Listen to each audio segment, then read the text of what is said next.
দোকান চলতেছে প্রায় 100 বছর। 100 বছর? তার বাপ দাদা এই জায়গা বসে এইরকম বেঁচে গেছে, এখন তার ছেলেও বেচতেছে, এর পরবর্তীতে হয়তো তার ছেলেও বেচবে বহুদিন ধরে। ওই তার বাপ বেঁচে গেছে, আমরা দাদা বেঁচে ওই গেছে, আমরা ওই দেখতেছি তারা বেচতেছে। ভাই কত বছর ধরে এই দোকান চলতেছে? 40-এর উপরে। এই দোকানগুলো 40 বছরের পুরনো, 100 বছরের পুরনো, এটা কি ভাই আদৌ সত্যি?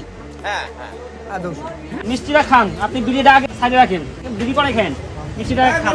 আরে সত্যি একটা কথা বলবেন যে এই দোকানের রসমালাই বলে বিখ্যাত এবং অনেক মজা। আজকে আমরা কোথায় চলে আসছি জানেন? আজকে আমরা চলে আসছি বাংলাদেশের মধ্যে বিখ্যাত পপুলার একটা মিষ্টান্ন জায়গায়। এইখানে 100 বছর পুরানো ঐতিহাসিক খাবার পাওয়া যাচ্ছে, সাথে এইখানে প্রত্যেকটা খাবার এতই মজা, প্রত্যেকটা মানুষ এখানে ভিড় জমাতে। 100 বছর পুরানো খাবার এবং এই মিষ্টির দোকান আমি ছোটবেলায় দেখছি। আজকে আমরা চলে আসছি বাংলাদেশের মধ্যে বিখ্যাত জায়গায়। এখানে প্রত্যেকটা মিষ্টি এবং কি কি আইটেম আছে A to Z আমি আপনাদের সাথে আজকে শেয়ার করবো। ভাই আপনার এখানে কি কি পাওয়া যাচ্ছে? এখানে আছে রসমালাই, ক্ষীর সন্দেশ, কাঁচাগোল্লা, রাজভোগ, চমচম, কালোজাম, দধি, কদমা, বাতাসা, জিলাপি।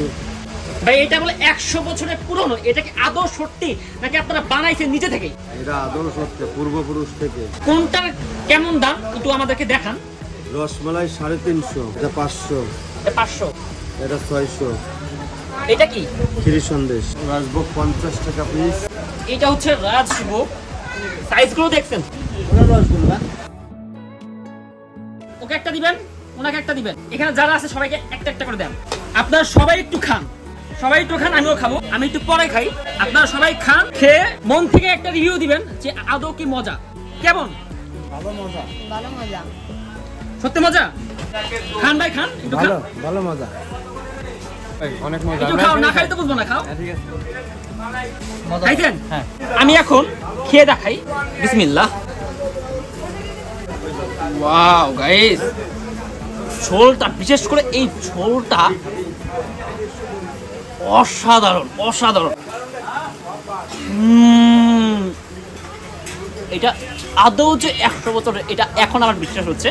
আচ্ছা ভাই, উনি বলতেছে, উনার দাবি এটা বলে 100 বছরের পুরনো, এটা কি আদৌ সত্যি নাকি তারা মন থেকে বানাইছে? আপনাদের মতে কি এটা সত্যি? 100 বছরের পুরনো।